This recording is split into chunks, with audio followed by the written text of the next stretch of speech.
I'd like to welcome everyone to the 858th Transport and Infrastructure Committee meeting.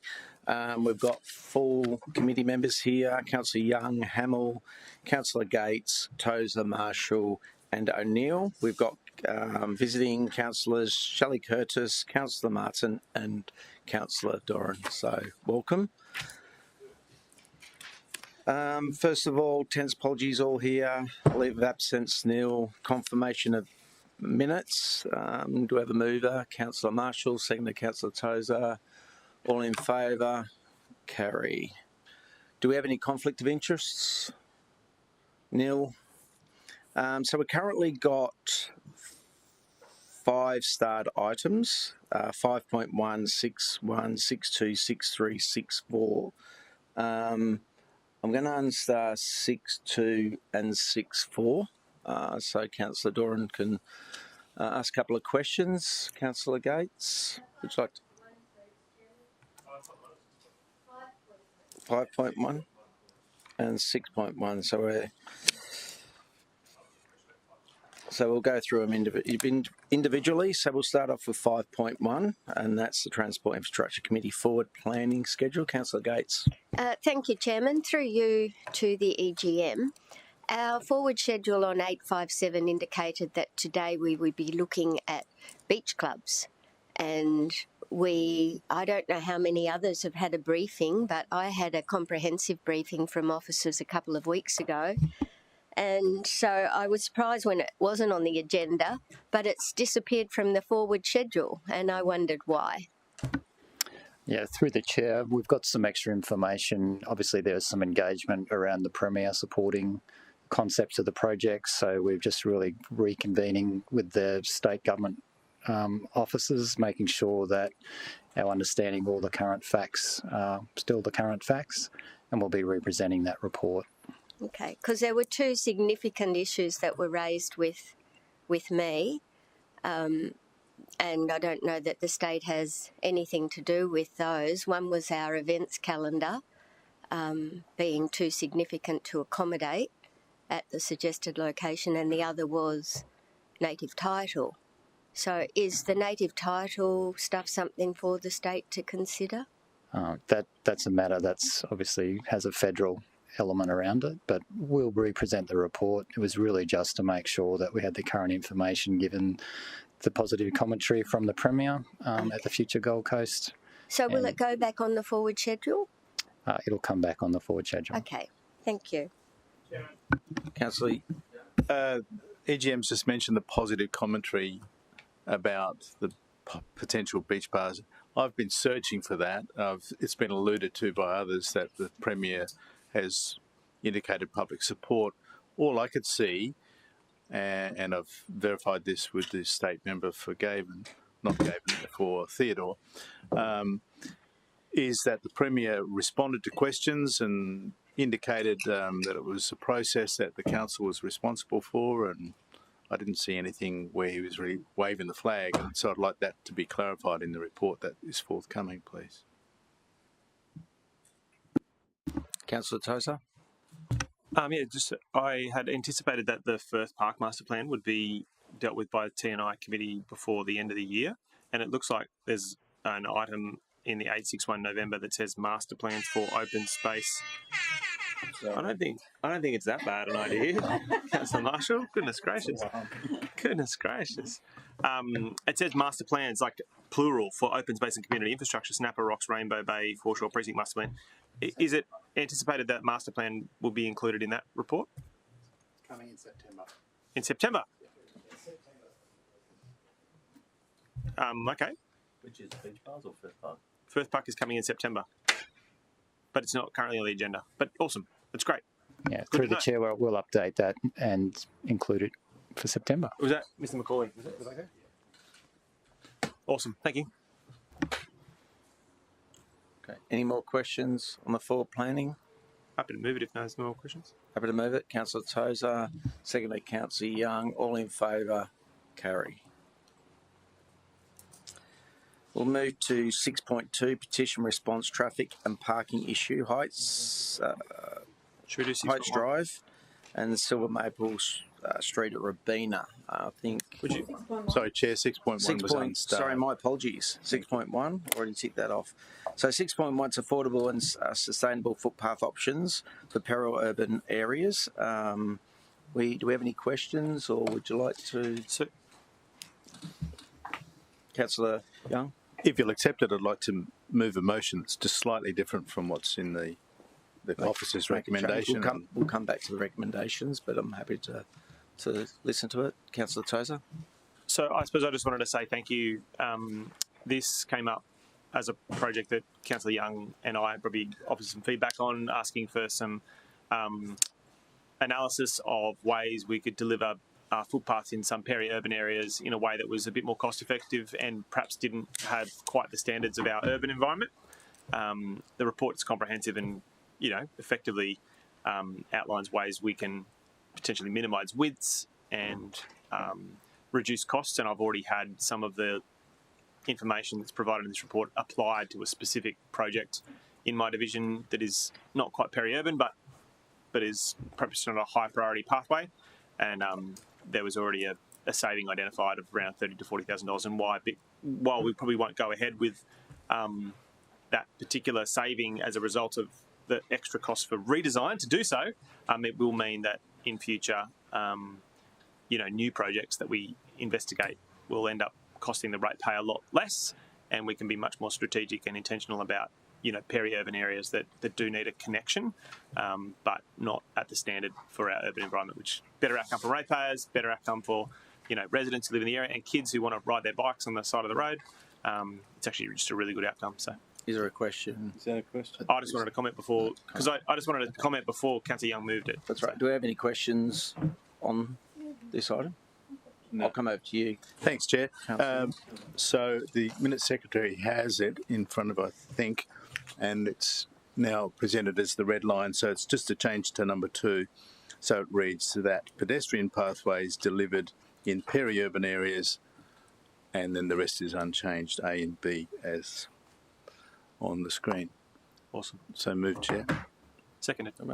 Councillor Tozer, would you like to speak to it, Councillor? Yeah, I'm delighted with the report. I really want to thank the EGM and his staff for preparing and presenting this. It's well thought out. It's generous in its consideration of the real factors that confront us peri-urban councillors or councillors with peri-urban areas, where we're particularly constrained by not having infrastructure delivered at the time of development. Some of these estates are pretty old, and at the time developers weren't required to put in footpaths. But with growing changes, growing communities, people's kids want to get on their bikes and there's nowhere safe to do it apart from the road, which is usually narrow.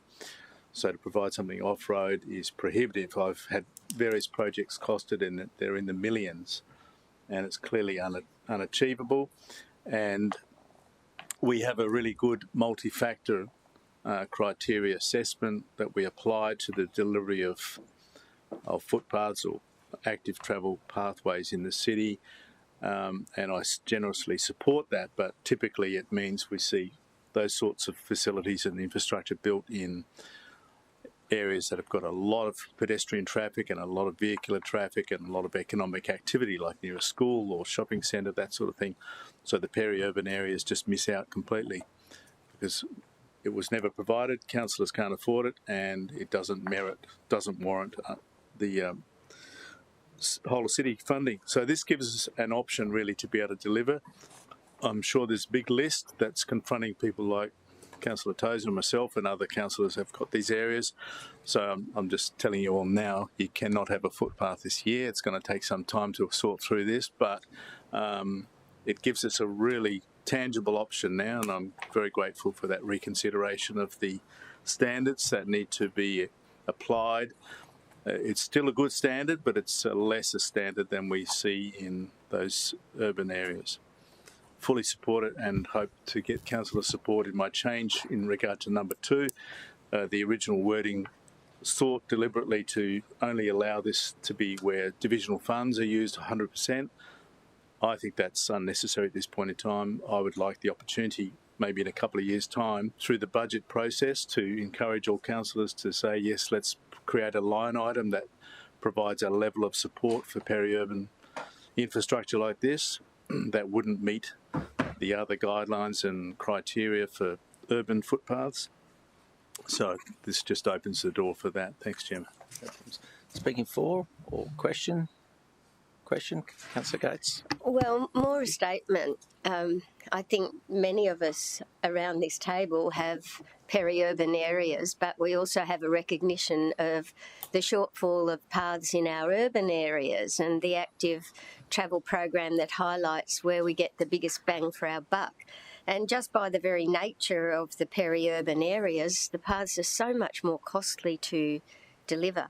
So I can't support total removal of the funding that's been suggested. I would be happy to consider that part funding be considered between a divisional councillor and whole of city, but I just don't see how ever there will be a park delivered unless a local area councillor stumps up for some of the cost if they really believe that it's more important to provide a footpath in a peri-urban area where often there's no curb and channel, and in my experience, many of the roads are not particularly busy. There might be different circumstances in different areas where a busier road might have a greater need, but then I think the divisional representative should be prepared to make a contribution in those circumstances. So I won't be supporting the change, but I would foreshadow that I would recommend that shared funding be a consideration to deliver pathways in peri-urban areas. Speaking for, Councillor Tozer. Thank you, Councillor Taylor. Again, to reiterate my comments before, I think the report is actually really good and comprehensive and addresses some specific situations where this is important. I also think that Councillor Young's slight adjustment is critically important for us to be able to deliver a nuanced approach to whole of city funded pathways that are actually in the longer term plan, in the I don't know what we're calling it, the PRASA algorithm document, which identifies all the, I'm just going to keep calling it that until it picks up. It lists every pathway proposed in the city. It has a metric that I think it's called the MAC.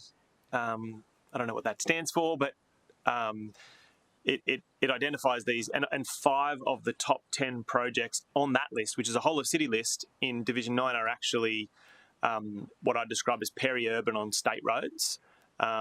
And the idea that we're excluding those projects from being assessed via this actually ends up imposing a significantly greater cost on ratepayers, potentially. Now, obviously, we can go through this process and we can make the conscious decision for the pathways to be 1.5 or 2 metres wide in those areas, but there might be circumstances where we don't want to do that, and we can deliver a 1.2 or a 1 metre wide pathway in certain locations, particularly those areas. And the best example I can give you is there is a proposed pathway on that list. In fact, it's amongst the top 5 in Division 9, and it is a partial connection between the Mudgeeraba proper and the Mudgeeraba Caravan Park and out into the rural area just past Mudgeeraba Creek State School. In my area, my schools are in peri-urban areas, and this changed approach to these areas potentially could save the council thousands and thousands of dollars. I think the adjustment is entirely appropriate, and whilst Councillor Gates may not have many examples in her division, I can assure her that there are lots of examples where whole of city funded projects, the land development guidelines, which is, I'm looking at page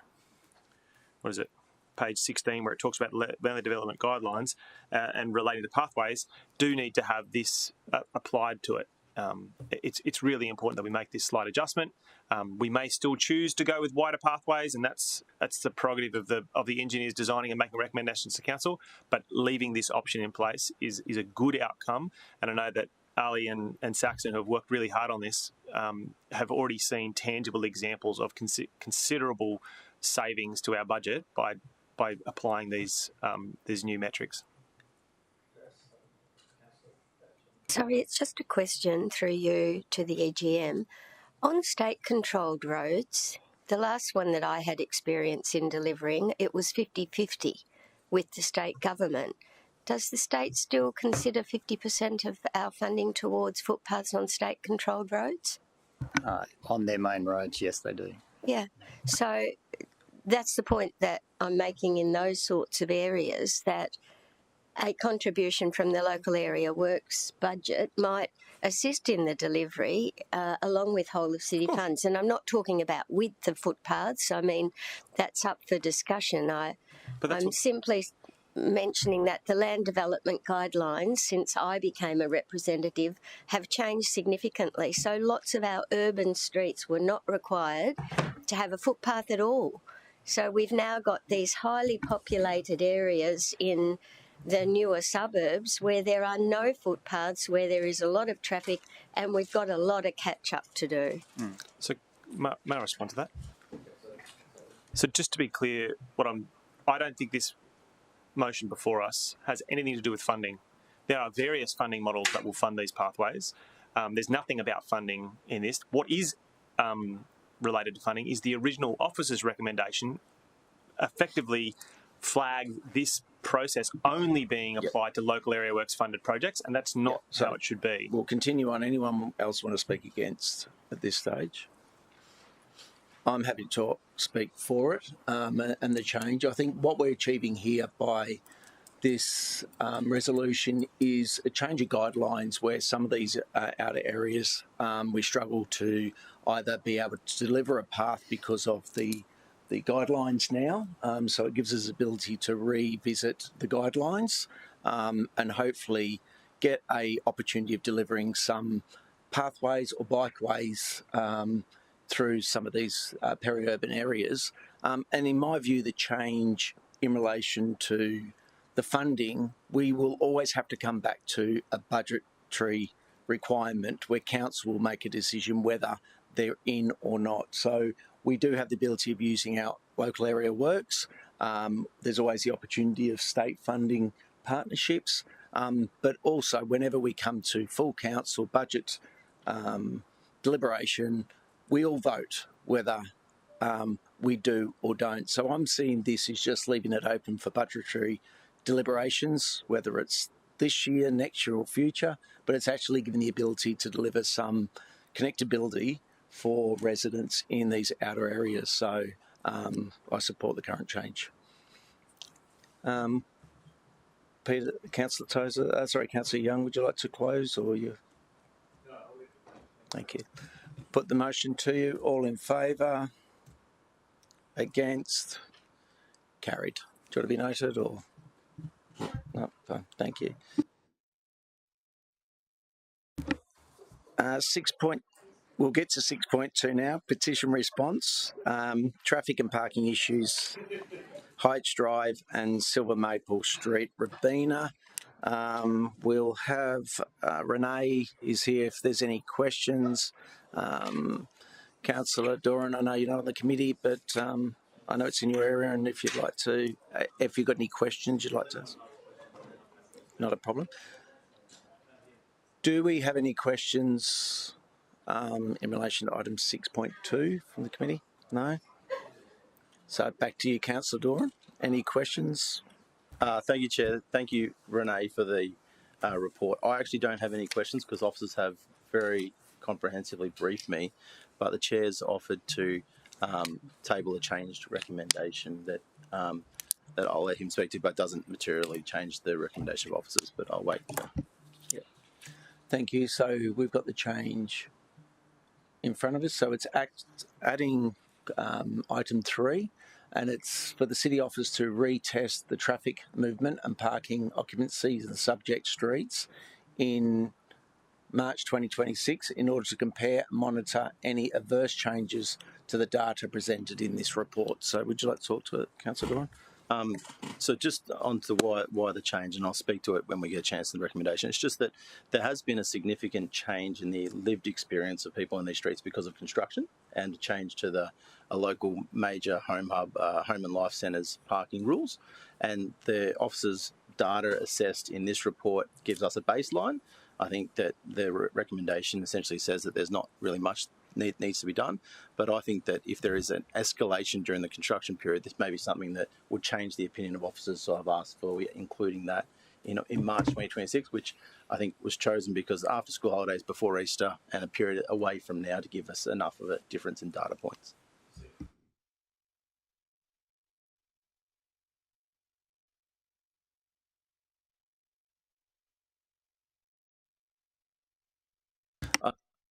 Just explaining the change there, but I just want to acknowledge Tom and the team's diligent efforts in preparing the petition response. This petition was signed by more residents in my area than I've seen on any petition so far. I think that officers have taken their concerns seriously and have investigated the issue thoroughly, and I'm very appreciative of that. I know that the residents are experiencing a different in their lived environment, and that there is more cars parked in public roads, which causes traffic calming, which the officers aren't against, but also in the impression of local residents causes some issues if cars are speeding. Now, the data here is quite comprehensive that the parking ratio is much lower than what it is expected to be at the 85th percent ratio. The speeding data is within those ranges that are acceptable as well.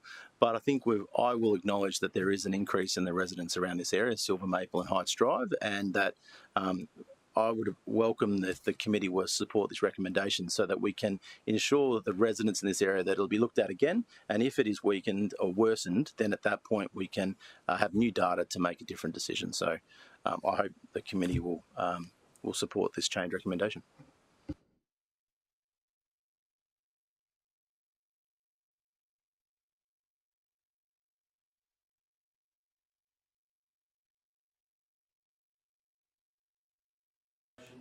All in favour? Carry.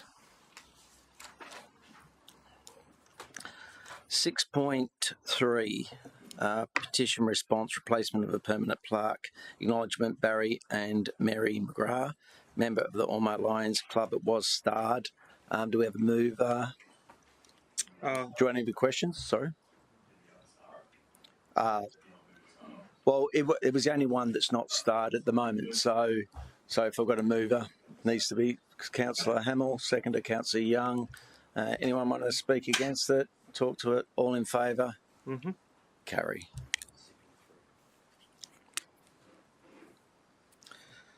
We'll move on to 6.4, proposed naming of Andrew Symonds Oval in Cheltenham Park. Do we have any questions in relation to this? We'll go to Councillor Young just before we get there. Paul, got Paul here to answer the question. So Councillor Young. Sorry, I didn't have a question. I just had a slightly changed motion, Okay, Chair. we'll come back to you. Questions, Councillor Tozer? Yeah, I mean, Andrew Symonds is what everyone knows. Is there a reason why we didn't? Did we talk to the family about using his nickname or things like that? Because it is such a cricket-related thing. Would his nickname, should it be included or shouldn't it be? That's my question. Through the chair. You just have to make sure the light is on the knob at the top. Through the chair, our city's naming convention doesn't require use. They keep doing it, and then you keep turning it off. So you're doing great. Oh, okay, thank you. No judgment. You're all right. Sorry, the city's naming convention doesn't allow us to refer to nicknames, so we use the whole name in the naming convention as we do the naming signs. Yeah, great, awesome, thank you. Great. Roy. Andrew, Roy. I don't know if that's a good or bad. I don't know. You obviously done a body of work on it, so I just was interested to know how we came to that conclusion. So, and that was answered there. Yeah.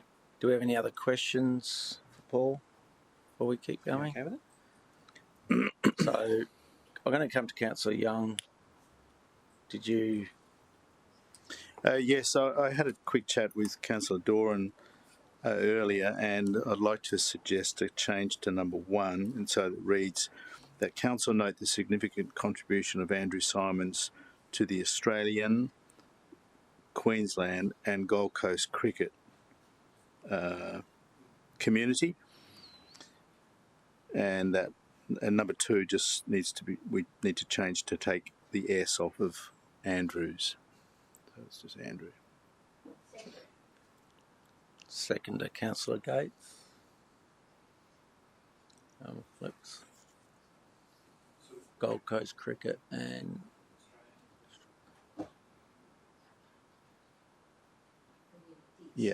communities. Thanks, Chair. move Councillor Young. Just briefly, Gates. Do you want to talk to it? There's a great photo in here of Andrew or Roy on page 55, if anyone gets hold of it, that just shows him in the form that we recall, and we're of course saddened by his passing a few years ago, but he was a very lively member of the team, and I'm sure encouraged a lot of young people to pick up the bat and ball and have a go. He was better known to people like Councillor Lacastre, I'm sure, and probably even Councillor Doran and Councillor Gates. But I just recognise his great contribution to Australian cricket, Queensland cricket. He played many international games at in different formats, and I think it's appropriate we recognise him as such in this motion. Thanks, Chair. Speaking for Councillor Gates. Yeah, I just want to say thanks to Councillor Doran for really orchestrating the bringing forward of this. Andrew Symonds owned a property in Kingsholm on the Gold Coast, so was one of my electors for some years, and frequently seen at the Shearers Arms Hotel. So it's just great that we can honour him in this way, because he was not just a great cricketer but a great person. Anyone who wants to speak against it? Yeah, I'll come back to Councillor Doran. Thanks, Chair. Thanks to Councillor Young for moving the change. I know that Andrew's family will welcome it, especially his mum Barb, who regularly comes along to Gold Coast cricket events and talks about the contribution Andrew's made, and also the appreciation that she has when somebody acknowledges his contribution. So Andrew died at 46 years old in 2022, and I knew him when I came to the Gold Coast in 2004 and played cricket with him for a long period of time for the Gold Coast, but also for Queensland. And I think the thing I wanted to share today was that even when he was at the highest he could possibly be in cricket, he was playing for Australia and overseas, he would be plugged into what's happening on the Gold Coast. He started his junior cricket here. He played his cricket here. He would come back and play for the Gold Coast, even if he arrived back by playing the night before, and we had a game Saturday morning. It was never lost on him where he came from and what benefit the local sporting club in Robina did for his cricket career. And there are a lot of people, when they get to the top, they get so busy that they forget that. And Andrew never did. I remember him coming to training or to matches, and people would flock to him. And he would give them gloves and bats and helmets and pads that he didn't need because he's a professional, he's got plenty. And there were so many times I saw youngsters would get a pair of gloves that they desperately needed to use because they didn't have a lot of money. But they were torn between wanting to use it but also wanting him to sign it and put it away so he could have a signed replica of Andrew. And that was probably one of the impacts that he had, was in inspiring a generation of cricketers. I just touched on a couple of things. If this is a junior cricket ground, essentially, used by boys and girls from sort of 14 or 13, 14 up to an average of around 20, 21, and then there's some senior masters players that play there. And if you think about the journey of a youngster, if they go out to a field in Cheltenham or Andrew Symonds Oval, if the committee endorses it, and they can see that you can go from playing a junior cricket match on the Gold Coast in Robina to representing your country, then they can believe that they can be inspired to take that journey too. And if you're on any sort of path in a career, that little bits of inspiration could be exactly what you need. And I think Andrew was an Australian cricket legend, and he was a Queensland icon, but he was a local Gold Coast hero to so many. And this here is just a small token of our appreciation for his commitment, but also something that I think next generation of cricketers will YouTube some of his clips when they're heading to the ground, and might just walk a little taller when they know that they're in the ground named after Andrew. Well said. Councillor O'Neill. Can I just add too that he did play at Palm Beach Currumbin Cricket Club too, and they certainly have honoured him and made sure that his his passing was well known within the club, and he never, whenever he was in town and they asked him for anything, he always obliged, and he certainly is remembered all through the Gold Coast. So I certainly support this. Thank you. And I think the Gold Coast have had many stars over the years as the city's grown up, but Andrew would have been one of those early ones for a lot of the young kids, which I was one of them, loving sport and cricket. And they're the inspirations that helps us grow a city. And he was a great cricketer. He was an inspiration for locals. And Councillor Doran, the way you described him, playing with him, makes local sportsmen appreciate the area, and being grown up on the Gold Coast more important. And it was a very sad loss when we lost him. So I think this is just a small tribute that we can do to name the Oval. Councillor Doran. Sorry, a couple of things I should have added. This was publicly notified for the community, and there were no objections to it. It's received wide cricket community support. I've received a number of messages since the public notification, and I think also worth noting that the local state member Ros Bates gave a letter of support for the change, and also the federal member Leon Rebello also provided a letter of support during the public notification period, as well as the Gold Coast Dolphins, who also provided a letter of support, and a lead petitioner that I think is worth noting, and I think appreciative of their support for the application. Obviously, we'd like to have a majority of council support too, but I just think it's worth noting that their support, and thank you to Paul for his work pulling together so fast.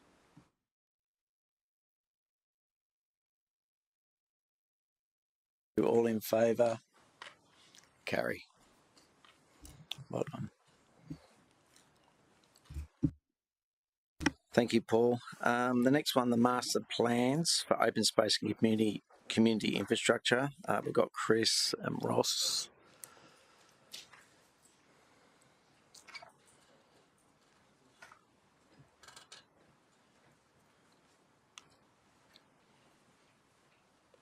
Thank you. Got a presentation. Thank you, Chris.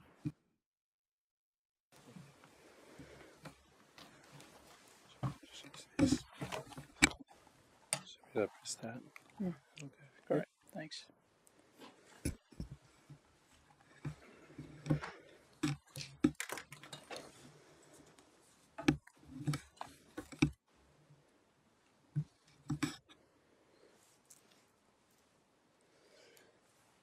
Okay, through the chair, good afternoon, councillors. Thank you very much for having me here to present this report to you this afternoon on master plans for open space and community infrastructure. My name is Chris Bolton. I'm the city's specialist community infrastructure planner. So this report has been prepared really informed by some insights we've had in the last year or so, preparing a number of master plans for the city's open space and community infrastructure areas, of which Heritage Park, which is on the agenda for this committee, is one of those. So we just felt it was important to share some of these insights that we've learned in the last 12 months to help, I guess, improve the way that we are preparing master plans. When we say master plans, what we mean by them, and similarly when we say concept plans. So I'll just outline the definitions for each that we've come up with. It's a selector tool that we've developed as a way of trying to determine which is the most appropriate plan and why. I'll also go through the delivery process because that's quite involved when it comes to master plans, as well as some of the key considerations for how we prioritise projects, and then what our forward schedule looks like for this year and the next couple of years. So, master plans versus concept plans. Master plans are really about long-term vision. So, sites or precincts that are going to require a lot of work over a long time, not necessarily something that's going to be done and completed in the short term. So, it's also the type of planning you do. If you think strategic planning versus concept planning, or detailed planning of a site that is really just improving what's already there, master plans are really about transformation. So introducing new uses, if it's a site that has been acquired, So Greenheart there is an example. It's a site that there's really no development, and it's all about how we will develop that site over the long term. Concept plans, on the other hand, are more of a spatial framework for short-term delivery of projects, where you might see works delivered in a capital works program, 10 years maybe, but more likely 3 to 5 years. So it's sort of that simpler process that's probably more site-specific. The community engagement is generally different. It's less likely to be broader and more targeted to local communities. And it's work that's done in a much quicker fashion because it's less involved and less complex. So some examples of master plans, some that you will be familiar with and some that you will soon be familiar with. So Runaway Bay Sports Park, for example, we're doing one at the moment for that. The Snapper Rocks Rainbow Bay Foreshore Precinct is another one that is happening. Other ones in the past that you would definitely be familiar with, the likes of Greenheart Parklands, Broadwater Parklands and Pizzey Park. So again, with all of those, they're very large sites, generally lots of complex issues, lots of stakeholders, diverse uses, and generally a transformational change over a very long term. On the other hand, there's concept plans. Again, some of these you'll be familiar with. So more recently, the Greenmount Headland Boardwalk Renewal as an example. So it's not replacing anything that's really different to what you see now. It's upgrades, maybe tweaking the design a little bit to improve, which you'd always hope to be doing in an asset renewal. But generally, it's what the sort of works that and activities that you see there now is what you can expect to see in the future. It's not that transformational. It's just improvements. So sometimes these are also called improvement plans. So how do you decide, based on that background and those definitions, how do you decide which one to use? Well, for us, it seems it's really about the purpose. Is it a long-term or short-term outlook? What is the scope? Is it really, about a small area or a large area or lots of different types of infrastructure and services? And what is the delivery agent, or who is the delivery agent? Is it something that's mostly council and not, no external partners? That will also determine which one to go with. So it looks like a neat and tidy selector tool and looks like a pretty easy decision, but even running through some of those examples I presented earlier, it's not that straightforward, and every site is different. And it will really come down to what the majority of those decisions are, which should skew the decision, is it a master plan or a concept plan? So based on our experience in the last year, we've realised that there are 3 key phases to delivering a master plan. And this is really important to understand, because if you think this is, a project you have in mind is a master plan, these are the sort of steps that you're signing up for, and that's why it takes some time. So the first phase is really that project initiation phase, where you're going through a number of steps to really understand what the current state is. So what are the current constraints, opportunities? What are the community expectations about this site? What are the planning scheme overlays? Do we have enough detailed site information to understand what the risks and opportunities are? And all of that helps us understand this is the current state. This is where it is right now, and that sets a very strong foundation for where to go next. So then we move into the second phase, which is really about looking at the future state. So this is where we move from understanding the current state, developing future options, because design really is a problem-solving exercise. So it's really, what are the problems that the current state's revealed? Or, what are we not prepared for at the moment if we don't do some planning? And then how does the future state, what do those potential solutions look like? So again, there's quite a number of steps involved through that, which is all about getting these plans to a point to bring them to yourselves for consideration and hopefully endorsement. So on that slide, you'll see a couple of steps there that have a dark background. They're really the touch points that you could expect to see being sort of thoroughly engaged along that journey. And as you can see, the closer it gets to coming to council, then the greater involvement. And then when a plan is endorsed, again, it's not over. It's not, the last thing we want is a plan to be shelved and we've done our job, we did a master plan. It's all about the implementation. So then these are the next steps that is about how to transform it from an endorsed plan to something that's realised in that life of the master plan. So, it's been quite insightful looking back at the journey we've been on in the last 12 months with several plans, and not every plan is the same. So some of these steps may, not be required. There may be others required, or, it may be slightly different in the order of how you progress through those steps, depending on what type of community engagement has occurred to date, what data council already has about understanding community expectations and other characteristics of the site.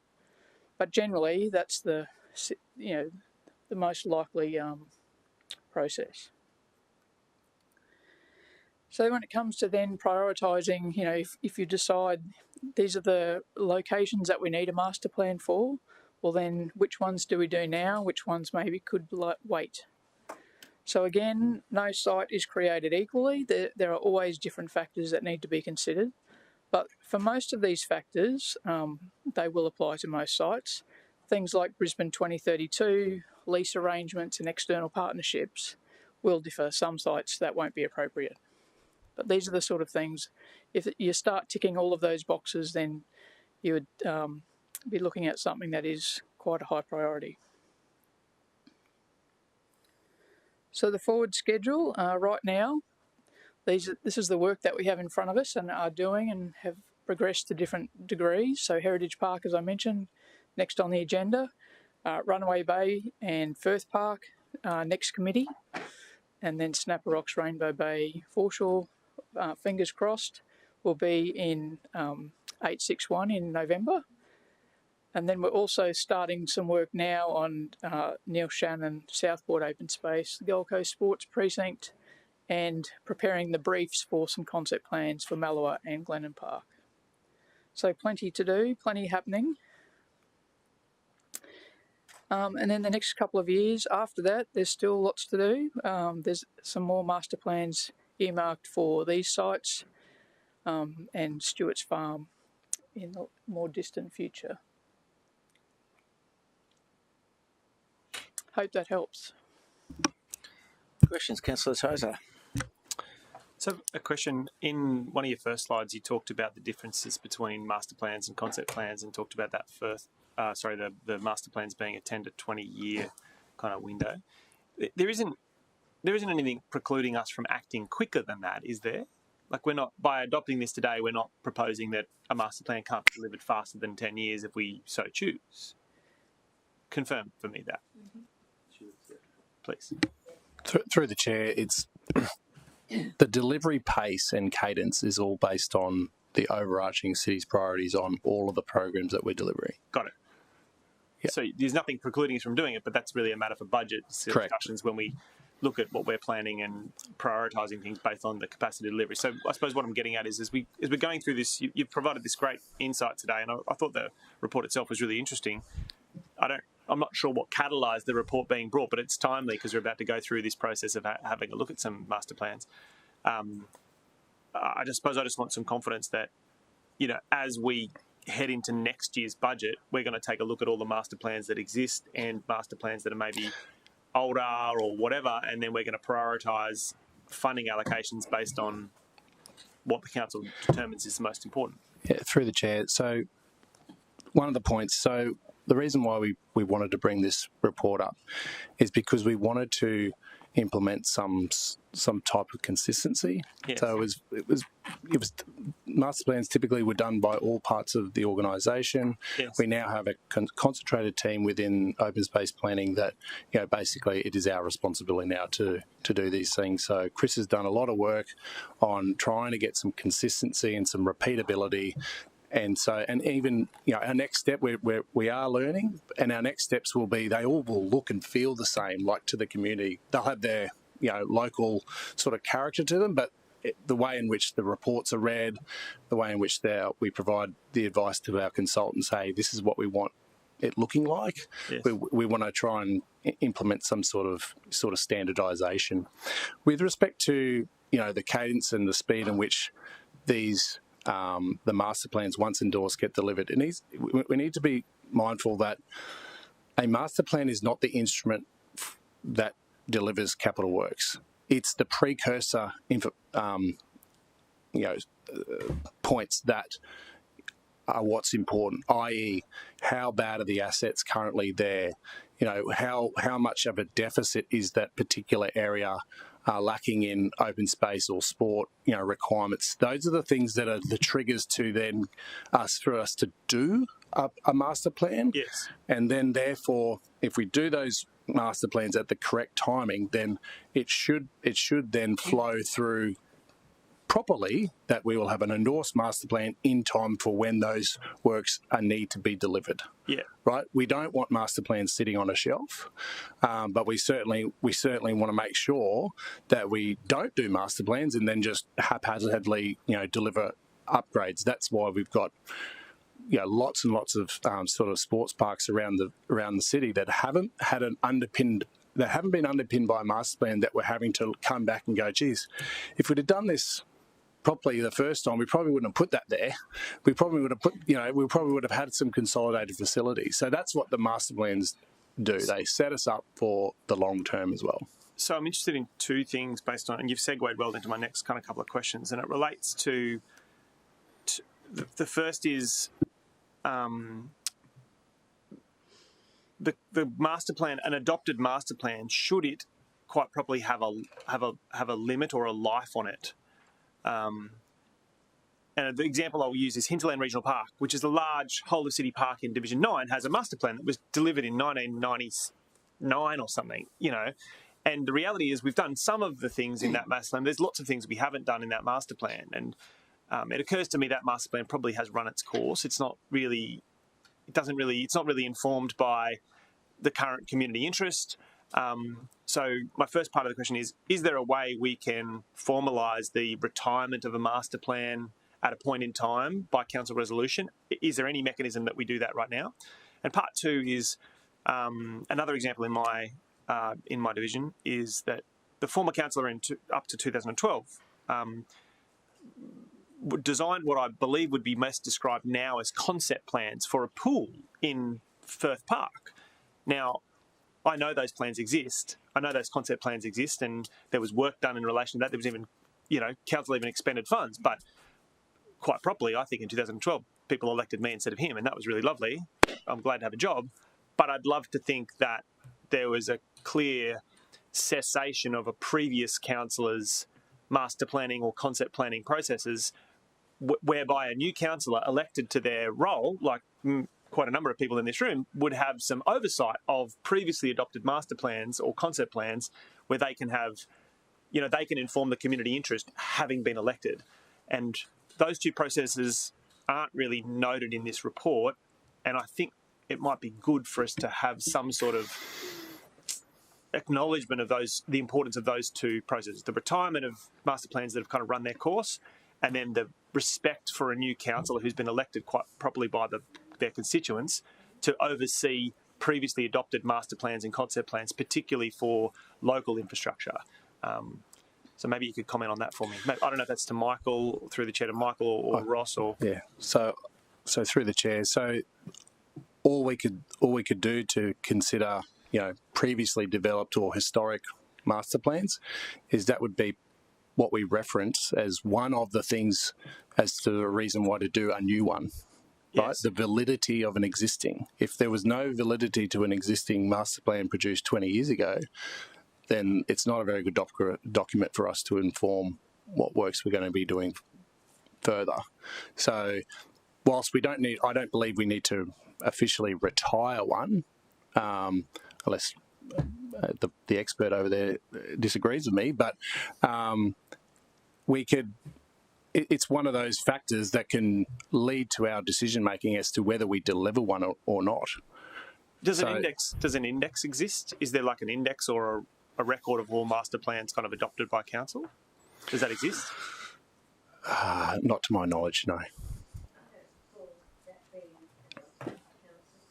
Yeah, I'm interested in whether there should be an index, so a newly elected councillor can be elected to the position and say, well, what are the plans that previous councillors looked at and how can we make that work? I had a conversation with Councillor Gates earlier today where she said that her understanding of Heritage Park at a point in time was quite comprehensive, and even though that's not your area anymore, you remember old concept plans, and now we're about to consider today a new concept plan. I think it makes sense for that to be driven by the elected official to some extent, as opposed to officers who are only executing what we resolve.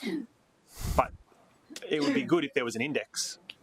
Could it be done? My question is, could it be done? Yeah, absolutely. We could certainly have published on the website an index of all of our adopted master plans, dates in which they were adopted, and current status of their deliverability.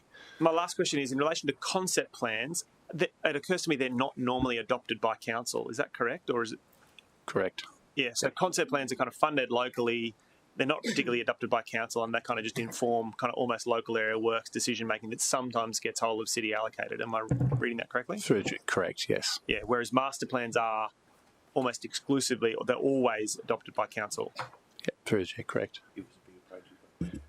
Yeah, so a good example of master plans leading to concept plans. So the next tranche or phase of work at Green Hut is actually to do concept plans for the specific precincts within Green Hut. Right. And so there's such a big project that it needs a bunch of little concept plans to. And no different to, we're doing a concept plan now for the Burleigh foreshore, which has been underpinned by a previous master plan of the Burleigh placemaking precinct, right? So there was a whole bunch of moves identified in that master plan. The concept plan that we're doing is specific to the foreshore works. Right? It's a more detailed stage of a master plan. Yeah, if I could just add to what Ross has been saying, I think one of the most important things we get out of the master plans is a planned sequence of delivery. So making sure that we, a lot of these, the one we're going to be bringing forward about Runaway Bay is a great example of where there's a lot of moves on the chessboard to actually make it the finished product.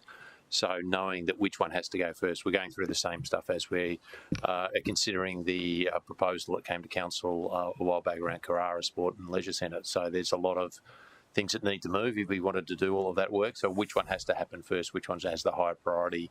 So the master plan, while we talk about over it being a 20-year document, a lot of things could be happening concurrently. So, one or two elements of this master plan is happening now. Some things are 5-10 years away. That would be probably consistent for all of the master plans around the city, where bits of them are happening, but not everything's happening at once. Yeah, so something like the Miami Arts District, which is kind of almost like a major project, it will have. Will it have a master plan that is managed by your team? Through the chair, that's not my understanding, because principally it's not a park or a community use asset. Right. Whereas Pizzey Park, which is right near it, does have a master plan that's adopted, and we're moving towards that. Okay. So I don't need to ask any more questions, but I'd love to word something about an index of master plans being provided to councillors and reviewed quadrennially after the election. So any new councillor can come in and see the list of master plans and concept plans that have been kind of adopted for the city, in particular their division. Would there be any objective from officers of doing that? No, it's a good approach through the chair, and similarly we need to, make sure the assumptions that underpin the master plans are still current in terms of demographics or any changes. So having that register or index with a review date, we'll certainly take that on as an action. Okay, all right. I'll think of some words. Councillor Young, and then Thanks, Chair. I wanted to ask about a question about the inclusion of the Nerang Cycle Centre in your list, because I noted it's not there, and I know that there's work been done on the master plan in the past. It's sat in a drawer for a few years and it's been resurrected now.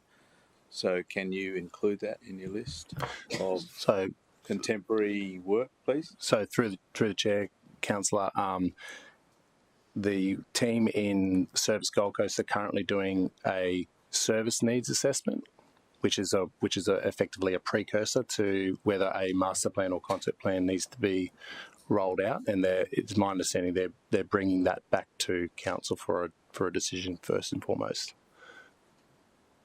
Right. Yeah. So what happens to the work that was done on the master plan up to about 3 years ago, and then So that is all in place, but whether we reassess that master plan, deliver in full that master plan, needs to be underpinned by a service needs assessment, which is what the team in Service Gold Coast are doing. Thanks. Yep. Is that Aaron Palmer? Yep. Thanks. Thanks, Jeff. Councillor O'Neill. Thanks, Chair. Hi, Chris, and thank you for your presentation. And I agree with the way we're doing master plans now, totally. My question's more around consultation, and I love that we get stakeholder groups involved so we have some idea of actually where to even start. But then it goes out to public consultation, and because the public probably don't have the insight that we've given to the stakeholders group, it's sometimes, even the concepts can get lost a little bit, and we're finding that with the Snapper Rocks, Rainbow Bay, and how much notice, I guess, is the question, do we take of people, of visitors outside our area with master plans, public consultation? Because it seems to me that, and especially because we're a border town there and we're right on the border, we're going to have a lot of input from people across the border who use that area to recreate, and that's great, and it's all good, to get the feedback, but it sometimes actually gets lost in translation. So I'm just wondering, how can you see that we can avoid that? Sorry for the question. So through the chair, look, it's probably a question for our stakeholder engagement team who come up with the strategies around, messaging, getting the right narrative out there, getting the community to understand what are the drivers for the project. Is in the example of Snapper Rocks is probably was not done as best as we could, and it went a different direction. That being said, we are working closely with our stakeholder engagement team.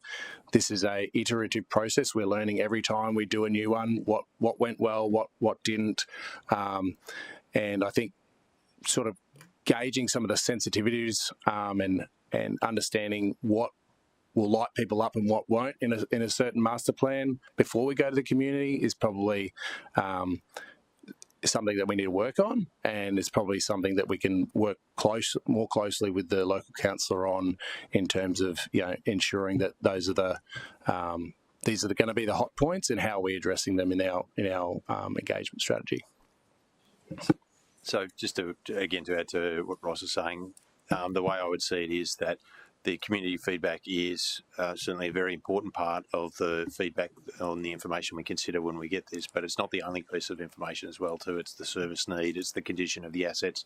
All of these things come together to make our final recommendation on what we want to take forward. So knowing that we need to understand what the community feels about what we're putting forward, but it's not the only thing that we're considering. Yeah. Thanks, Mark. And I'm glad you said that because, there's a lot of the our assets that do need renewing in that area. That's actually been lost, unfortunately, in that consultation piece. People are sort of ignoring that and going with something else, like a bit of misinformation that have come through social media and stuff like that. So it's a shame because we don't have a choice with some of these assets that we need renewing. Yeah, absolutely. There are assets that need renewal, and we've also got to do that within the council budget that we have assigned to the project. So there's lots of things that people would like us to consider. Not everything that they would like us to consider is something that we can proceed with. Councillor Martin. Thanks, Chair. Just a question on placemaking plans. Do you just see that? That's just another term that essentially placemaking would still be concept. Is that correct? Or is that a different stage? So through the chair, typically our placemaking plans were probably more high level. They're more master plan level, but because they're not dealing with a single site, they're dealing with a suburb or a portion of a suburb that probably don't fit the mould exactly as what we're talking about here, which are parks or single sites or a collection of closely knit sites. The closest example of what we're delivering now would be the Snapper and Rainbow, where there's a sequence of parks but all interconnected. But your placemaking plans, they might target Southport, they might target Burleigh, as was done in Burleigh a few years ago. Okay, thank you. And in regards to concept plan, and I like this approach and the splitting of the two, do you see concept plan, if it was, say, a city-owned asset, it's our lessees, do you see there still being room for advocacy, so state and federal funding applications? Would concept plans in any way limit our ability to advocate for shared funding? Through the chair, to the contrary, because we've got we include significant community consultation regardless of whether it's a master plan or a concept plan. If there's broad support through that concept plan process, that helps us immensely when seeking funding through grants or election commitments and the like. If they have a solid understanding that the community that they represent also is in favour, that is a big tick. Yep. Fantastic. Thank you. Do we have any more questions? Because I'll go to Councillor Tozer. I think you had a...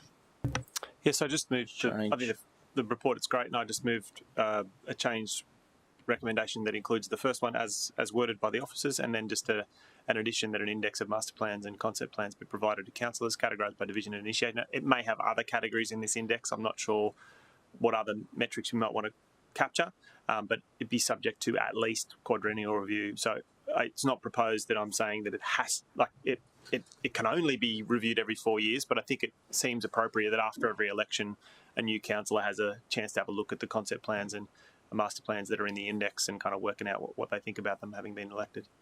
But it could be reviewed more regularly if we wanted. Councillor Young, you had a question? Thanks, Chairman. I wonder if the mover would be happy to change the words "be provided to councillors" to instead say "be published." Yeah, published is fine. Yeah. And I'll second it. Thanks. Through the chair, if I may, maybe we reference the endorsed master plans, concept plans. Yeah, so help me understand, because I asked a question before about master plans and concept plans. Because concept plans aren't endorsed, how would we make sure that we could be across all of those? And yeah, so through the chair, the endorsed master plans are critical, because there has been a lot of master plans that have been done in the past that we see no record of them coming to council for endorsement. Can we have both? Yep. Okay. That's it. So what? Because what I would like to see is, if hypothetically, if someone takes over my role at the next election, let's hope that doesn't happen. I'd like to stay in my role. I like what I'm doing. I think we've got some good plans. But what I would like them to do, even if the community ultimately want a different councillor, I would love them to see all the master plans that are endorsed by council and those that are not, in order to help inform that work or their next steps. Is that... So through the chair, is this index going to be published to the community, or these are just for... Short answer is, I think the only ones that should be published are probably endorsed ones. Yeah. But this is a thought in progress here as we're trying to work it out. So if you're endorsed by council, it should be published. But I don't think a new councillor should be excluded from seeing non-endorsed master plans that might have been considered. Yep, that's fine. So I don't know if Councillor Young and I can wrangle with that in a way that we can both agree. When you use the word published, do you mean that... I just meant that shouldn't be restricted to the councillors, because that's what your motion was. It would just be provided to councillors, so the public wouldn't be made aware, candidates wouldn't be aware, whatever. And I think that's your intention, that those other people could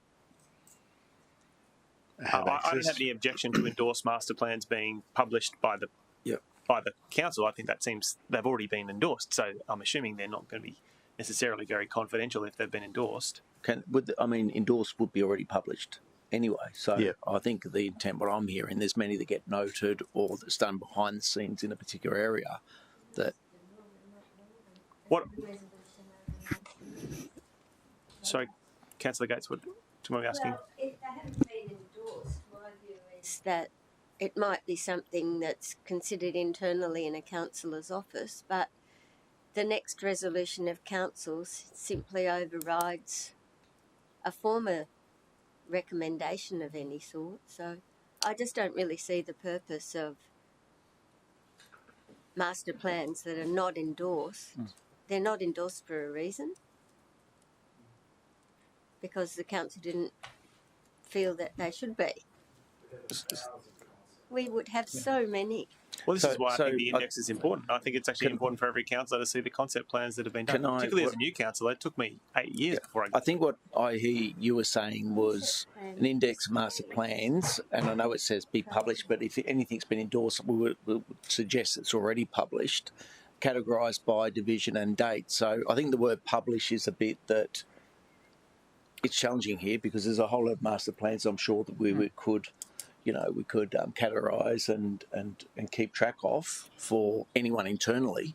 That word published comes to your concern, Ross. Yeah, I think through the chair, if that was changed to prepared, then we would have an index that would be prepared, would categorise by division, the initiation date. The initiation date and maybe an endorsement date would be then a way to categorise whether they have endorsement or not. And everything that's endorsed should be published on the website. Yep. So we're going to add the word endorsed master plans? Or do we need it? No. We don't need it anymore? Great. Developed, yeah. Categorise. No, I'm being mocked now. I don't mean to. That's not what I'm trying to get at. But I do, it would have been really helpful to me in 2013 if, and officers came to me with the Firth Park swimming pool project, which didn't it wasn't endorsed by council, but the former councillor had some concept plans that had been funded by local area works, and it would have been helpful for that to be part of the process. And I'm sure that if Councillor Martin, who is spending some $100,000 on some concept plans for Malawa Sports Complex, if he's not the councillor, it makes sense for the next councillor to be. So I can't imagine that happening. The current number 2, Councillor Tozer, I think that does talk about categorising. It allows the organisation to create what you're intending to do. Yeah. I think the discussion of publish is anything that does get endorsed happens anyway, so it gives that the ability for someone to actually review previous. And just so when I use the word quadrennial review, I mean a report to council, with the index. Is that how you're interpreting that's okay? Is a review enough, or do I need to say a quadrennial report to council? It's once every 4 years. You don't have to do it very often, but you just need to publish it as part of a report. I think review is perfect. Okay, so let's say be subject to a quadrennial report to council. Yeah. Comfortable with that? So once every 4 years, we put this index out so everyone can see the. Councillor Young, do you want to second that? Yes. You comfortable? Okay. So the current motion, move Councillor Tozer, seconded Councillor Young. Do you want to speak to the motion? No. Does anyone want to speak against it? Speak. Councillor Young. Thanks, Chairman. And in a way, I was surprised that this came forward to us, because you kind of just think that's how it should be. But it's good that we've got it come forward so that we can make a mindful decision about it.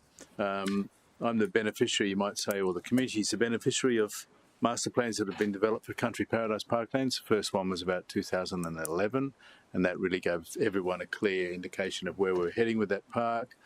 And then that's been revised and a new plan adopted about 2 years ago after a lot of work involving the community, and very grateful to Ross and his officers for contributing to that and keeping that plan alive. It gives everyone guidance, it gives everyone confidence of the delivery and the outcomes that we expect over a period of the next 15 years. We're currently reviewing that so we can look at delivery timeframes and priorities. And I think an important part of this, if we adopt something, is that we recognise that, and Chris mentioned this in her presentation, it's not a set in concrete document. It's got to be live. It's got to be dynamic and responsive to community changes in community aspirations, changes in the circumstances, and we've got to similarly make sure our budgets enable us to deliver the outcomes that we're basically promising. Thanks, Chair. Anyone want to speak against? Councillor Tozer, do you want to close? I think it's a good idea. Okay, put the motion to you. All in favour? Against? Carry.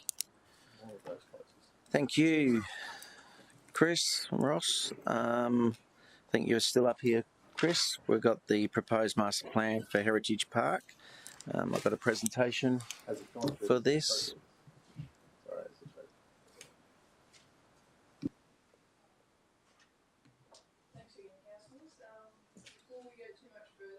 To remind everyone that there was some changes to the agenda item, specifically attachments 2 and 3. So in response to some correspondence we received yesterday that highlighted there was an error in the master plan report, which has since been rectified. So that's page 18 of the master plan, attachment 2, and also slide 6 of attachment 3. So that's also changed from that. That was circulated with the agenda, and thanks again to our chamber support team who have kindly updated that for us and provided you with copies.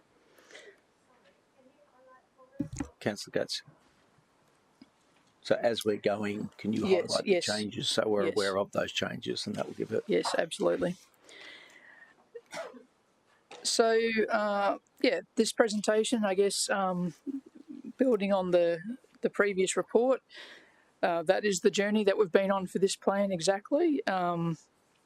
So the outline of this presentation is essentially the background. So, you know, the evidence base that we gathered and used to inform what the future 20-year vision might look like, which is the master plan that's proposed. And then the third and last part of that is the implementation plan, which is an important roadmap to, you know, how that plan might be realised. So for those who may not be familiar with Heritage Park, it's 24 hectares of land directly adjacent the Pimpamar Sports Hub. It was the former Pimpamar Rifle Range and comprises a number of, well, a large area that's undeveloped, that's essentially a bushland reserve, as well as a large leased area, which is the purple polygon you can see on that map, that is leased by the South Coast Restoration Society. The park is actually classified a local recreation park. It's not accessible to the community because it's fully fenced and gated and leased. But when you combine that area with the parkland areas that make up Pimpamar Sports Hub, this site is actually forming or providing essentially a district recreation park by scale and embellishments. So it's not your normal district recreation park, but it's, you know, putting these parts together, that's actually what it essentially is doing. The story with district recreation parks in this part of the city is that currently the northern suburban catchment is undersupplied by about 7 hectares. So that includes this site, which is in the order of 7 hectares.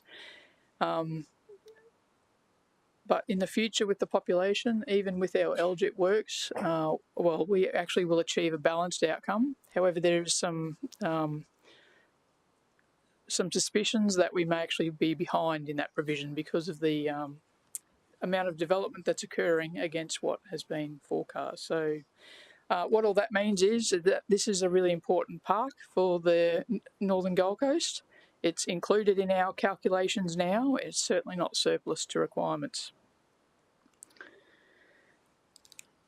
So just some background on the current use. So as I mentioned, there's been a long-term community lease in the order of 40 years with South Coast Restoration Society Incorporated. And then under that lease, there's 3 licensed users, which is the Goanna Bar Country Music Club, the Miniature Train Club of Gold Coast, and Everything Suave.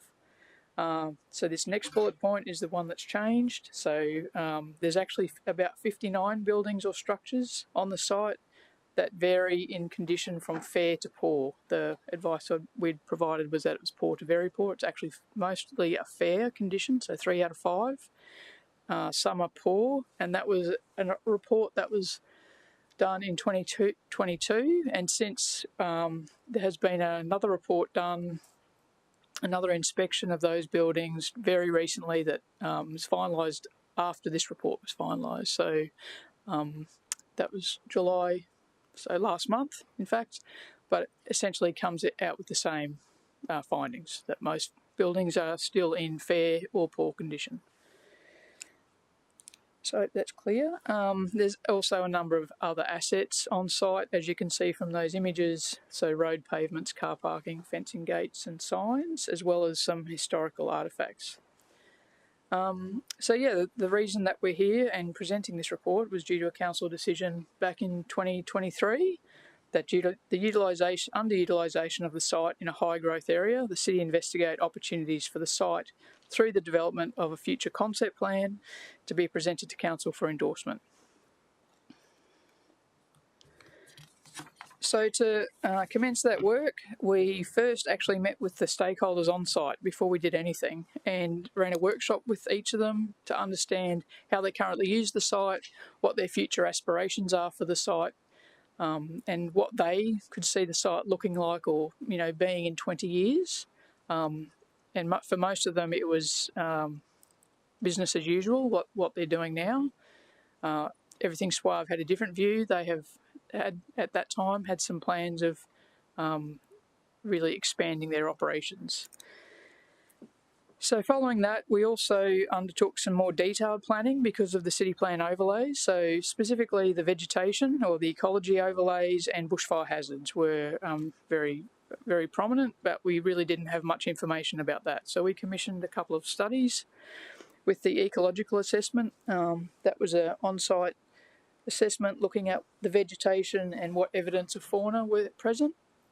And that diagram on the slide there really illustrates that there's 3 key zones. The first one is the red zone, which is highly constrained and the most ecologically sensitive. So there's a waterway that goes through the middle of that red zone. That's an area that should be excluded from future development because of its sensitivity. Then there's the orange areas, which are really the constrained uses because it contains koala habitat. So that means avoid where possible. Don't do anything in those areas for obvious reasons. And then the remaining areas, which are the green, kind of like a traffic light system now that I think of it, the green areas are the unconstrained areas. So not surprisingly, they're the parts of the site that are already developed or have been cleared or highly disturbed through the development of community infrastructure.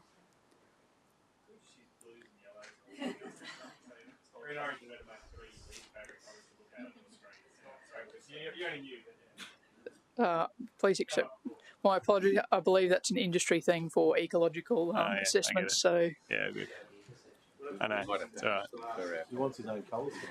I don't want my colour scheme. It's all good. Sorry. Keep going. Keep going.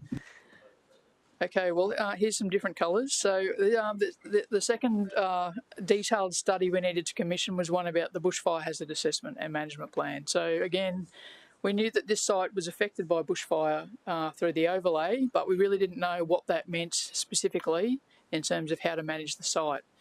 So this was quite some surprise, and it's not surprising that bushfire is related to vegetation. So the report really looks at the bushfire behaviour, the sources of potential damage, so not just flames, but as you can see from that top image, it's also about understanding radiant heat, ember attack and windborne debris. So you might be clear of flames, but you also need to be clear of those other risks. And as I mentioned, directly related to vegetation, which relates to the previous slide, but also related to topography. So the fact that there's a very steep slope on the edge of that red zone in the bottom, figure 22 on that slide. So that risk assessment established bushfire attack level setbacks, which is BAL setbacks, which is all those dotted lines you can see on that plan. And that's those BAL ratings correlate directly to the Australian standard for construction in bushfire zones. So the closer you are to the red, as you can see from the image on the top, the more resilient that structure will need to be to bushfire, and that being flames. The further you get back, and as you progress through those zones, means less resilient construction is required, but still important considerations. And those bowel setbacks also relate to different types of use. So depending on how a structure is used, whether it's a dwelling or a community building or a school, for example, determines which bowel rating applies because of people's familiarity with the site, essentially. So a really important report that we commissioned, and quite revealing about what the opportunities are for this site. And as you can see, the dotted lines extend right through to the middle of the disturbed and developed areas, meaning for the future we're quite limited in how we can develop this site. So, understanding the current users' expectations or visions and values for the site, the detailed environmental assessments that we undertook, the next thing we did was engage the community before we actually put any ideas together to understand, we know about the site, we know about how the current users use the site. What about the rest of the community? What do they know about the site? What do they expect, and what would they perhaps like to see? So again, also quite revealing. We had at least 600 respondents to a survey, many of which had not heard of the park. In fact, at our 3 pop-up kiosks we had, the number one question I was asked was, where is the site? When we explained it was adjacent to Pimpamar Sports Hub, or pointed out where it was on the ridgeline, then most people got it. So, yeah, many people had actually visited the park through some of the events organised through the current lessee. And then also there were lots that hadn't visited the site but had lots of ideas about, what they would like to see from this opportunity. So the main things, in fact, in most cases, at least half of the respondents wanted things like picnic facilities, formalised walking trails, and community facilities for social activities. So not really unexpected for a local park. That's the sort of things we would, or a district park even, we would do. And then at least a third also, wanted open green spaces, event spaces, and active, recreation facilities and nature-based activities. So that's good. There was nothing that was inconsistent with what you would want to see or provide in a park. Importantly, the outcomes from that engagement and all the studies we've done, so all that evidence base that we'd built really then started to inform what the vision and the principles for a 20-year plan for the site might look like. So the vision that we came up with that reflected everything we'd heard, was a destination park for the Gold Coast west of the M1 that fosters community interaction, ecological restoration and physical activity whilst acknowledging the site's heritage. And then underpinning that vision are 6 principles, which are all around the themes of community, activity, the environment, people, heritage and resilience. So those principles then become quite useful and affording us some criteria to evaluate options about how we might reconceptualise what Heritage Park looks like for the future. So of the options, and we kind of figured at the outset there would be 3 options. One was business as usual, so continuing exactly what we're doing now with the current lease arrangements and some limited community access.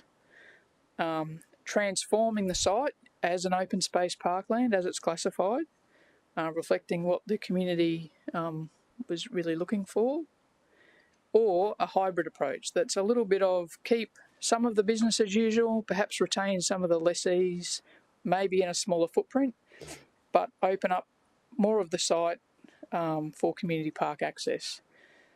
So putting those 3 options on the scales against those 6 principles gave us, a multi-criteria assessment, essentially, very simple but one, but one nonetheless. And that really illustrated that the option 2, an open space parkland that might include a new community facility that was shared and could still facilitate some of the uses consistent with the principles, but more managed access and programming was the one that ticked most of the box, or all the boxes actually, against those criteria, whereas the other 2 did tick some, but not all of them. Oh, sorry, the percentages are the scoring, basically, against those 6 principles. So, for example, if you scored out of 3, fully met it, almost met it, didn't meet it, that principle, 3 times 6, 18, converted to a percentage. So did the public assess those, or did the team assess those? The team did. Okay, cool. Yeah. Great. Awesome. Thank you. Okay, so with option 2 being, an open space parkland, what might that look like? Well, based on the constraints and opportunities for the site, we were able to determine that we could still have a community facility and in the order of a hectare of flexible event space, several trailheads for bushland trails, some additional car parking, like up to 100 in fact, 2 hectares of ecological restoration area, 6 kilometres of walking tracks, some community nodes and picnic facilities, and you'd have 8 hectares of open space parkland. So that's sort of what the laundry list looks like. And then, well, what does that look like spatially? Well, this is the concept plan, the master plan that illustrates how you would configure those uses and activities and infrastructure given the constraints that we're facing with vegetation, limited ability to clear, managing the bushfire risks, and accommodating the types of uses and activities that the community were very clear that they thought would be desirable for this site. So for a master plan, I guess it's a very light touch, but again, reflecting the constraints that are quite serious that we're trying to manage on this site.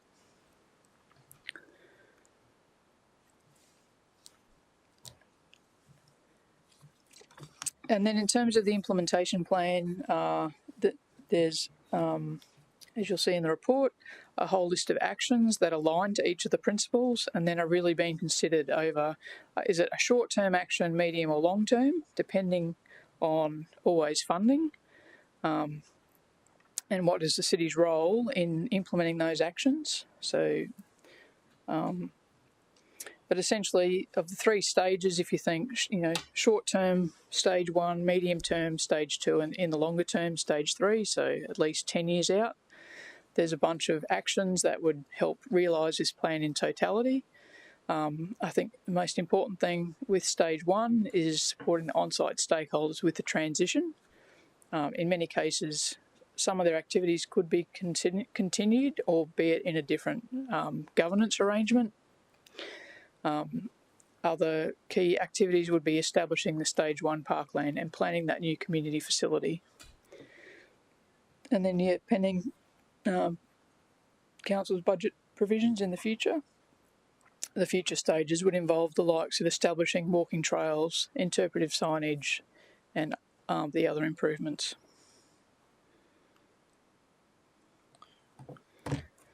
Thank you. Questions, Councillor Young? Thanks, Chair. I'm interested, first of all, in the adjoining land and what the prospective uses are. So I can see from a map on page 178, for example, there's pretty significant areas of vegetation to the east and the west. On this plan on 178, I think the boundary of the park's been incorrectly drawn, in fact. But just wondering what the adjacent, so that plan seems to indicate on the eastern side there, that piece stretching out is part of the park, whereas other maps don't present that as part of the park. Is that an anomaly?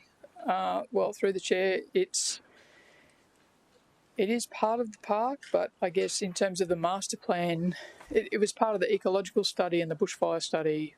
It's the environmental bushland, so in terms of a focus area of what would be done there, it was. But I'm looking at the ecological map on page 84, and it doesn't include that area to the east. It just stops at that boundary going straight down from north, from the top to the bottom. So page 84 is where you've got the red, green, orange, and Okay, yeah. green. I love that page. Yeah, this map Doesn't include that property to the east. So I'm not sure which is the area and which is not. Is it that, or is it include the bit to the east? Sorry? Yeah, they are different lots. Yeah, I'm sorry, I don't have an answer for that. So the focus area of the reports is obviously what's on the screen now. We've got connected areas with the different lots side by side. You can see on this there's also some the other bushland there. So from an ecological point, I can see what Chris is saying, that they'll form sort of a continuous lot. But for the focus of the park, we're really focused on the green area. That's the area that we think has the we've got the ability to actually do something with. Okay, well, I think it's pretty unsatisfactory. I mean, you've got plans that are clearly delineating different areas that are supposed to be the park, and I'm a decision maker and I can't make a decision because the information's wrong. The areas mapped are clearly not consistent, so I have a question about the bit to the east that I see as on one map part of the park and on another map not part of the park, and I'm wondering what's the future potential for that. Is it privately owned? Is it ours? Is it going to become housing? Is it going to be protected? So through the chair, that is already conservation area. Yep, that was handed over as part of that development there. That's a waterway. Okay, thank you for that. So just about the existing buildings on the site, I understand South Coast Restoration Society's got a number of buildings, and I gather from their correspondence they're not particularly happy about where we're progressing with this. I wondered if there's any potential to maintain some of their buildings as part of the future development so that they don't feel like they're just being bulldozed out of existence. Yeah, so through the chair, that would be option 3 of a hybrid approach. The buildings, I do have some images that I've added to the slides as well. The buildings aren't suitable at all for community access, so Through to the back.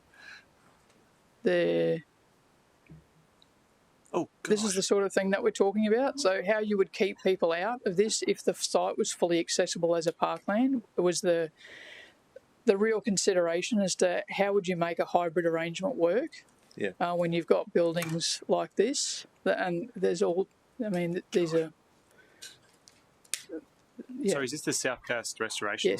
Yes, this is the site. So this is from the building inspection report in 2022. So as I said, there's another one done very recently, but the condition has not really changed. So yeah, some are very secure, and but others and other structures are less secure. Is this in the public? This is in the public domain, isn't it? Yeah. Yeah. So it's not proposed to keep any of those buildings? No. Thank you. Councillor Gates. Yeah. Oh, sorry. Can I just ask through you, Chair, what the course of action proposed is in relation to the buildings, which I'm sure we all understand have been erected at the expense of the members, but because they're constructed on council land, they divert to council ownership. Historically, they were permitted to remove them at their own expense, but that was if they were ceasing to be a member of the South Coast Restoration Society, and in what's being proposed today, they don't have a choice. If option 1 is adopted, then how is it proposed to deal with the assets that they have on site? So through the chair, if option 2 is adopted, option 1 is business as usual. Sorry. Option 2 Well, as I mentioned in the implementation plan, the first step is working with the South Coast on what a transition would or could look like. And another attachment, which is confidential, which is legal advice, provides some options that need to be evaluated. I didn't see that, I'm sorry. No. That's attached to the report, is it? Yes. Okay, I'll have a look at that. And just one other question. Should option 2 be supported by committee as the recommended way forward, would there be additional costs involved in construction of a community facility to withstand the notified bushfire threat? So through the chair, there is a cost required to design and construct a new facility. So the construction detailing would need to comply with the bushfire code. And is in the LGIP there any plan for a community centre at that location? So through the chair, not in LGIP at the moment. This is consistent, though, with the CSFR, the Community Facilities and Services Review, the hub and spoke model. So this would act as a spoke off the Pimpamar Sports Hub. Okay.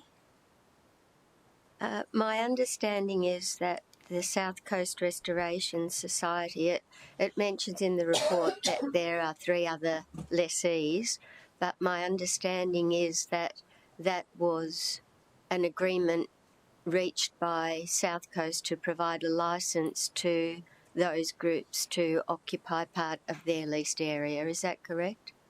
Through the chair, that's my understanding, yes. Thank you. That's all for the moment, except that Willowvale's 2 words. Thank you. Do you have any more questions? Councillor Tozer. So my question is on the master plan map in the presentation. I don't know if we can go to that. I'm on page 88, but I think it was in the presentation. Move back one. There it is. There's a little building just past where number 13 is. What's the building down there? Sealed footpath. So through the chair, that would be like a picnic shelter. Oh, so just a shelter. There isn't and so I'm just trying to get my head around. So the idea that the Guanabar Country Music Club, could potentially use building number 3 temporarily. Is there any mechanism that could allow for storage, maybe it's I'm assuming the community building is a shared building where, like other community facilities, like Mudgebar Community Centre or whatever, you just come in, rent it, and see how you go. But I'm just conscious that something like the music club, probably are pretty active out here, and they probably do have some space. Is there options for storage that could be added without changing the master plan too much? Yeah, through the chair, I think we'd have to consider that as we progress this further. I don't think we're at anywhere near that level of detail just yet. Okay, cool, awesome. Councillor Martin. Thanks, Chair. I just had a question, but it's attachment 3, which is around legal. And I think that's grey paper. Attachment 3. Page 173. Gosh. Yeah, so through the chair, if we can go into close if we want to take this question. Want to go to close? If you're happy to, Chair, I'm not a member of the committee, but I had a question. Okay. Do we have a mover close? Councillor Tozer to go into close. Do I have a seconder? So Councillor Hamill. So we need to go into close for legal advice. Legal confidential.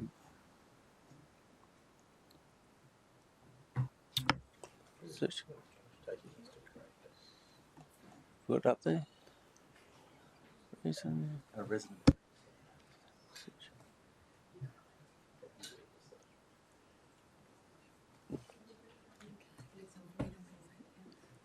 Town government. Yep. So, mover Councillor Tozel, seconder Councillor Hamill. All in favour? Yep. Carry. Streaming off.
from the floor at the moment.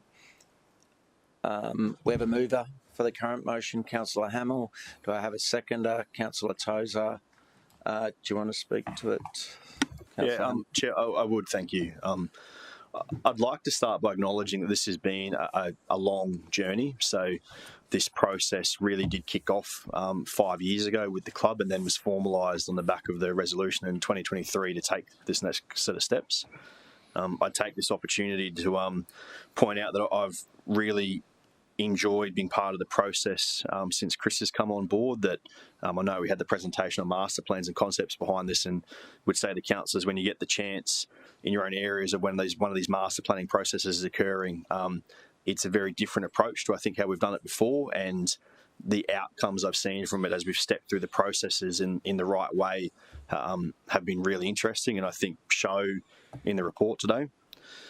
Chair, we need to call out that this site has been the home of South Coast Restoration Society for 40 years. That was when Pimpamar was mainly dairy farms and bushland. There was definitely very little, if any, residential anywhere near this area. And that was the case for most of the north end of the Gold Coast. It simply didn't exist in its current form as most of us know it today. The use of the site, which was a big site and still remains so for this kind of use, made sense then. We didn't have demands for more open green space, more community facilities for event spaces. The simple case is now we do.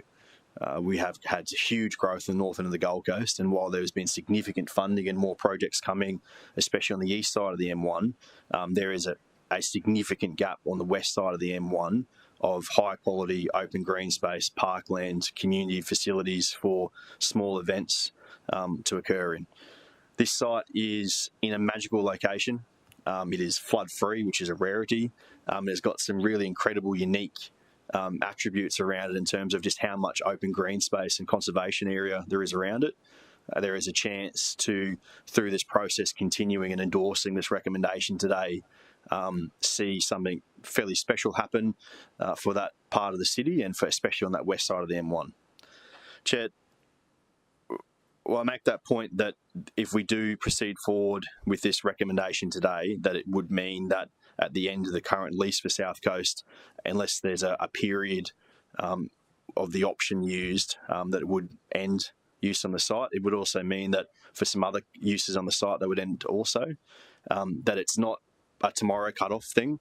There's 3 years left on the lease, and there is the option that if, depending on funding or further progress, that there may be a period beyond that. So I don't want anyone to feel from those clubs or here in the chamber today that we're saying you have to be out next week. It's not that at all. It just sets the path so that we can continue to work with those groups on what an appropriate and dignified transition for those groups looks like. For members of those groups that maybe want to look at other city sites or other city buildings to do stuff in, we'd welcome that. But it does let us set that path forward of what the highest and best use of this very special land and a great location can be used for in the future. I would urge my colleagues here at committee today to back this recommendation, and we'll do so at full council as well. Speaking against, Councillor Gates. Chairman, I feel a little sad about this today, only because I represented various committees over a long period of time at this site, which has not been without its issues over the years. I do recognise and respect the Deputy Mayor's deliberations on this and his involvement with it, but in all good conscience, I simply can't support it because of the willingness that they have displayed over time in renegotiating their lease to enable us to establish the much-loved Pimpamar Sports Hub, and it would not have occurred without their cooperation, and for that reason I do feel sad that their journey is coming to an end, but I trust that the negotiations, may provide some sort of upside for them into the future. Anyone for the motion? Against? Councillor Hamill, do you want to close? Thank you, Chair. I'd focus on in the close that it was really interesting during the community consultation on this site that, one, how very few people knew where Heritage Park was until we pointed out it was next to the sports hub. For anyone who's been to the sports hub and knows the size and scale of the site, most people had no idea that the big tract of land up the top was city-owned or is public land for that kind of use. So really exciting, one, for the local community to understand that there was this opportunity up there. You then see from the results of some of the things they were calling for that they'd love to see in that area really reflects the commentary I get all the time from those local families. And it's such a big area of young families. They want big open green spaces to be able to take the kids for a walk or a ride in. They want picnic areas that are set in bushland. The opportunities this site will provide in the future are very exciting. To say thank you to anyone who participated in consultation and the facilitation of that consultation by officers, because it was first class. That's only the first step. As we continue on this journey, there will be more consultation in the future, both for this chamber officers and that broader North Gold Coast community, and look forward to being part of that as we progress this Heritage Park Master Plan forward. Thank you. I'll put the motion to you. All in favour? Against? Do we want to be noted? Councillor Gates? No, Councillor Gates against. Carried. That's the end of the items. Any general business? Close the meeting at 15:08. Thank you, everyone.